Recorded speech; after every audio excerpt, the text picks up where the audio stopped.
प्रभु के इस दास ने एक पर्सन में से 37 दुष्ट आत्माओं को निकाला। प्रभु के एक दास थे स्मिथ विगल्सवर्थ। एक दिन उन्हें इनवाइट किया जाता है एक पर्सन में से दुष्ट आत्माओं को निकालने के लिए। वो स्मिथ विगल्सवर्थ को उस कमरे के पास लेकर जाते हैं जहाँ पर वो पर्सन था जिसमें दुष्ट आत्माएं थी, और जैसे ही वो दरवाजे को ओपन करते हैं वो पीछे हट जाते हैं क्योंकि वो उससे बहुत ही ज्यादा डरते हैं। वो पर्सन जिसमें दुष्ट आत्माएं थी वो बहुत ही ज्यादा वायलेंट था, यहाँ तक कि उसे बहुत सारे लोगों के द्वारा कंट्रोल किया जाता था। लेकिन जैसे ही उस दुष्ट आत्मा ने प्रभु के दास स्मिथ विगल्सवर्थ को देखा तो उसने अपने आप को उन लोगों से बहुत ही ज्यादा जोर से छुड़ाया और कोई भी उसे कंट्रोल नहीं कर पाया। और वह स्मिथ विगल्सवर्थ के पास आया और कहता है तू मुझे नहीं निकाल सकता। लेकिन प्रभु के दास कहते हैं कि जो मेरे अंदर रहता है वो तुझे निकाल सकता है। प्रभु के बेटे स्मिथ विगल्सवर्थ उससे डरे नहीं क्योंकि वो जानते थे कि उनके अंदर कौन रहता है। और तब उन्होंने उस दुष्ट आत्मा ग्रस्त व्यक्ति को आज्ञा दी कि यीशु मसीह के नाम इसमें से निकल जा। और 37 दुष्ट आत्माएं एक एक करके नाम बताती गई और उस पर्सन में से निकलती गई। प्रभु के दास स्मिथ विगल्सवर्थ ने ये कैसे किया? क्या उनके पास कोई दूसरा पवित्र आत्मा था जो हमारे पास नहीं है? बिल्कुल भी नहीं, क्योंकि एक ही पवित्र आत्मा है। जो पवित्र आत्मा प्रभु के उस बेटे के अंदर था वही पवित्र आत्मा हमारे अंदर भी है। तो उन्होंने उन दुष्ट आत्माओं को कैसे निकाला ये उन्हीं के शब्दों से पता चलता है। जब दुष्ट आत्मा ने कहा कि तू मुझे नहीं निकाल सकता, उन्होंने कहा जो मेरे अंदर रहता है वो तुझे निकाल सकता है। इसका मतलब है कि उनका परमेश्वर के वचन में बहुत ही ज्यादा मजबूत विश्वास है। वो पूरी तरह से श्योर है कि परमेश्वर का आत्मा मेरे अंदर रहता है। और यही कारण था कि वो किसी भी मुसीबत से, किसी भी दुष्ट आत्मा से, किसी भी इंसान से डरते नहीं थे, क्योंकि वो जानते थे कि जो उनके अंदर रहता है वो उससे बड़ा है जो इस संसार में है। तो फिर अब सबसे बड़ा क्वेश्चन ये है कि हमारे अंदर वैसा विश्वास कैसे आएगा? इसका आंसर भी परमेश्वर का वचन हमें देता है। बाइबल में लिखा है रोमियो 10:17 में, विश्वास सुनने से और सुनना मसीह के वचन से होता है। तो यहाँ पर वचन हमें बताता है कि विश्वास कैसे आता है। बाइबल में लिखा है कि जब हम परमेश्वर के वचन को सुनते हैं, हम परमेश्वर के वचन को बार बार सुनते रहते हैं, तो विश्वास आता है। यदि इस समय आपके अंदर विश्वास नहीं है, आप अपने हालातों के कारण बहुत ज्यादा डरे हुए हो, आप डर में जी रहे हो, शक में जी रहे हो, तो इसके लिए परमेश्वर जिम्मेदार नहीं है। यदि परमेश्वर ने हमें ये नहीं बताया होता कि विश्वास कैसे आता है, तो हम प्रभु से कह सकते थे कि प्रभु आपने तो हमें बताया नहीं कि विश्वास कैसे आता है। लेकिन यदि प्रभु ने हमें बता दिया है कि विश्वास कैसे आता है, तो इसके बाद हमारे विश्वास के लिए हम खुद जिम्मेदार है। यदि आप डर में जी रहे हो और आपके अंदर विश्वास नहीं है, तो इसके लिए परमेश्वर जिम्मेदार नहीं है, लेकिन हम खुद जिम्मेदार है, क्योंकि हम परमेश्वर का वचन नहीं सुनते। बाइबल कहती है विश्वास सुनने से और सुनना मसीह के वचन से आता है। सो यदि आप भी चाहते हो कि आपके अंदर विश्वास आए कि जो आपके अंदर है वो आपके सभी हालातों से बहुत ही ज्यादा बड़ा है, जो आपके अंदर है वो सभी दुष्ट आत्माओं से, सभी शैतान से बहुत ही ज्यादा शक्तिशाली है, तो परमेश्वर का वचन सुनना शुरू हो जाए। बहुत सारे लोग प्रार्थना करते हैं लेकिन परमेश्वर के वचन को नहीं सुनते। इस तरीके से विश्वास नहीं आएगा, क्योंकि विश्वास का जो स्रोत है वो है प्रभु का वचन। बाइबल में एक स्त्री है जिसे 12 साल से लहू बहने की बीमारी थी,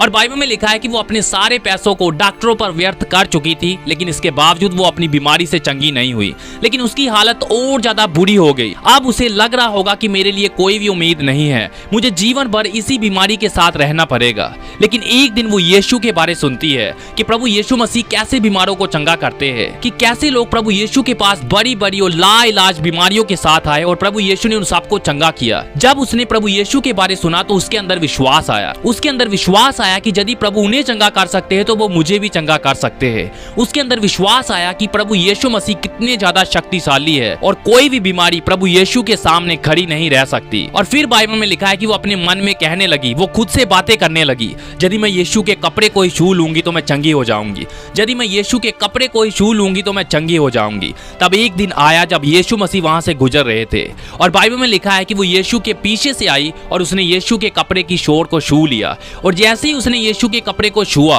यीशु में से सामर्थ निकली और उसका लहू बहना उसी घड़ी बंद हो गया। उसकी 12 साल की बीमारी उसी समय पूरी तरह से चली गई और वो अपनी बीमारी से पूरी तरह से चंगी हो गई। और फिर यीशु मसीह उससे कहते हैं, मेरी पुत्री साहस रख, तेरे विश्वास ने तुझे चंगा कर दिया है। प्रभु यीशु ने ये नहीं कहा कि मैंने तुझे चंगा किया है, लेकिन प्रभु यीशु ने कहा कि तेरे विश्वास ने तुझे चंगा कर दिया है। प्रभु यीशु मसीह उसके विश्वास को देखकर बहुत ही ज्यादा खुश हुए, और ये उसका विश्वास ही था जो उस दिन उसके जीवन में चंगाई को लेकर आया, क्योंकि उसने प्रभु यीशु की सामर्थ में विश्वास किया। उसने प्रभु यीशु में विश्वास किया कि प्रभु यीशु एक ऐसे परमेश्वर है जो हमें चंगा करने वाले परमेश्वर है, और वही विश्वास उसके जीवन में चंगाई को लेकर आया। जिस विश्वास ने उसकी बीमारी को पूरी तरह से नाश कर दिया, वो विश्वास विश्वास कैसे आया? सुनने के द्वारा, क्योंकि बाइबल में लिखा है कि उसने सुना। आज बहुत सारे मसीही लोगों के अंदर विश्वास नहीं है, क्योंकि वो इंस्टाग्राम सुनते रहते हैं, वो लगातार वीडियोस देखते रहते हैं, इस दुनिया की वीडियोस देखते रहते हैं, और वो इस दुनिया में बहुत ज्यादा बिजी है। लगातार इंस्टाग्राम पर वो रील्स को स्क्रॉल करते रहते हैं, या फिर वो अपने ऐसे दोस्तों के साथ संगति करते हैं जिसके द्वारा वो अपने टाइम को वेस्ट करते हैं। ऐसे दोस्त जिनके मुंह से कभी भी ज्ञान की बातें नहीं निकलती, लेकिन इस दुनिया की चुगली की बातें, टाइम वेस्ट करने वाली बातें निकलती है। तो फिर जब जिंदगी में मुसीबतें आती है, जब जिंदगी में तूफान उठते हैं, तो वो लोग गिरने लगते हैं, वो डरते हैं, परमेश्वर के वचन में शक करते हैं और एक हारा हुआ जीवन जीते हैं। उनके हालात उन्हें कंट्रोल करते हैं। इसका कारण क्या है? क्योंकि उन्होंने परमेश्वर के वचन को नहीं सुना, लेकिन इस संसार की बातों को सुना। तो ऐसे विश्वास नहीं आएगा। बाइबल में लिखा है विश्वास सुनने से और सुनना मसीह के वचन से आता है। यदि आप चाहते हो कि आप लहू बहने वाली स्त्री की तरह, प्रभु के दास स्मिथ विगल्सवर्थ की तरह विश्वास से भर जाओ, तो प्रभु के वचन को सुनना शुरू हो जाओ। प्रभु के दास स्मिथ विगल्सवर्थ की यह आदत थी कि हर 15-20 मिनट में वो बार बार बाइबल को रीड करते थे, वो बार बार परमेश्वर के वचन को सुनते थे, और यही कारण है कि उनका विश्वास बहुत ही ज्यादा मजबूत था, क्योंकि विश्वास सुनने से और सुनना मसीह के वचन से आता है। विश्वास बहुत ही ज्यादा शक्तिशाली है। विश्वास परमेश्वर के सामर्थ को आपकी ओर अट्रैक्ट करता है कि वो आपके पूरे हालातों को बदल दे।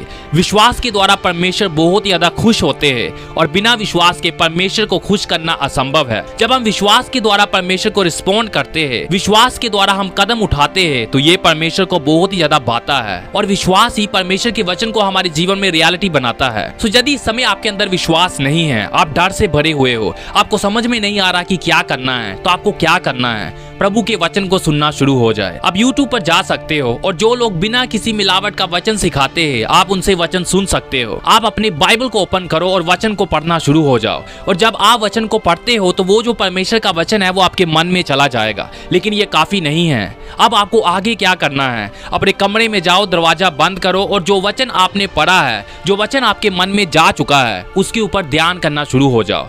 यानी सिंपली अपने फोकस को, अपने ध्यान को, अपने सभी विचारों को परमेश्वर कि उस वचन की ओर लगाओ। फॉर एग्जाम्पल, आप एक वचन को उठा सकते हो, 1 यूहन्ना 4:4, जो मेरे अंदर है वो उससे बड़ा है जो इस संसार में है। तो अभी आप अपनी आंखों को बंद करके इसके बारे में सोच रहे हो, और अपने मुंह से आप फुसफुसा रहे हो, जो मेरे अंदर है वो उससे बड़ा है जो इस संसार में है।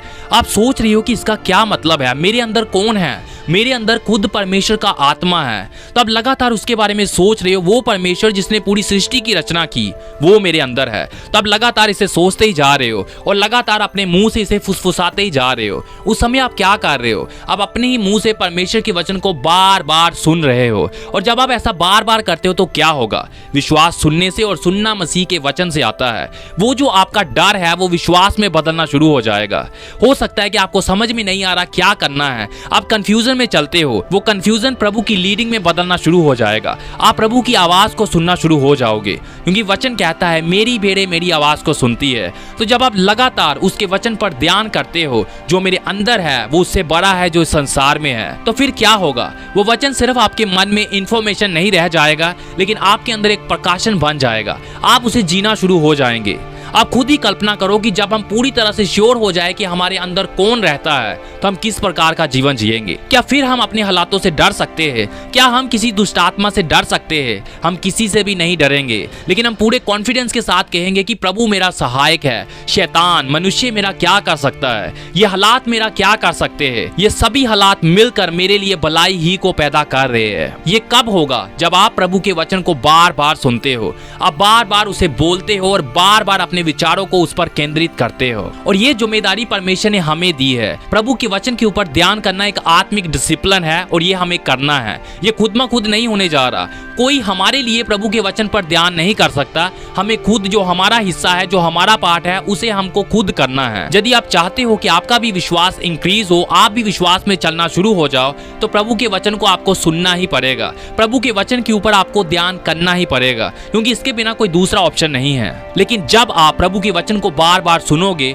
उसके वचन के बारे में लगातार सोचते रहोगे, तो आप एक विश्वास से भरे हुए व्यक्ति बनना शुरू हो जाएंगे, और आपके आसपास के लोगों को आपके अंदर वो विश्वास दिखना शुरू शुरू हो जाएगा। फिर जब आपके जीवन में तूफान उठते हैं तो आप डरोगे नहीं, लेकिन पूरे कॉन्फिडेंस के साथ कहोगे मैं इन तूफानों से नहीं डरता, क्योंकि जो मेरे अंदर है वो उससे बड़ा है जो इस संसार में है। प्रभु के दास स्मिथ विगलस्वर्थ आपकी और मेरी तरह बिल्कुल एक आम इंसान थे। वो एक प्लम्बर थे, लेकिन उनका जो विश्वास था वो पहाड़ों को हिला देने वाला विश्वास था। और उन्होंने पवित्र आत्मा की आवाज और प्रभु के वचन में विश्वास के द्वारा 16 के आसपास मुर्दों को भी जीवित किया। और उसका सीक्रेट ये था कि वो लगातार पवित्र आत्मा और उसके वचन के साथ कनेक्टेड रहते थे, लगातार बार बार बाइबल्स को ओपन करते थे, बार बार पवित्र आत्मा के साथ बातें करते थे, और इसीलिए वो बहुत ही ज्यादा विश्वास से भरा हुआ जीवन जी कर गए। मैं आज आपको इनकरेज करना चाहता हूँ, यदि आपके अंदर विश्वास नहीं है तो चिंता ना करो, आज ही अपनी बाइबल को ओपन करो, उसे रीड करना शुरू हो जाओ, उसके वचन के ऊपर ध्यान करो। तब आप खुद ही देखोगे कि आपके जो डर है वो विश्वास में बदलना शुरू हो चुके हैं।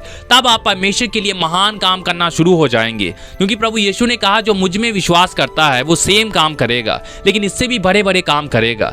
तो उसकी चाबी क्या है? विश्वास। और विश्वास कहां से आता है? प्रभु के वचन के द्वारा। मैं विश्वास करता हूं कि आज आपको इस वीडियो के द्वारा इस प्रॉब्लम का सलूशन मिल चुका है कि विश्वास कैसे आता है। अभी सिर्फ आप सुने नहीं, लेकिन इसकी प्रैक्टिस करना शुरू हो जाओ, इसके अनुसार चलना शुरू हो जाओ, और विश्वास को ज्यादा से ज्यादा अपने अंदर बसने दो। अपने विश्वास को लगातार इंक्रीज करते चले जाओ। जितना ज्यादा आपके अंदर प्रभु का वचन होगा, उतना ही ज्यादा आपके अंदर विश्वास होगा।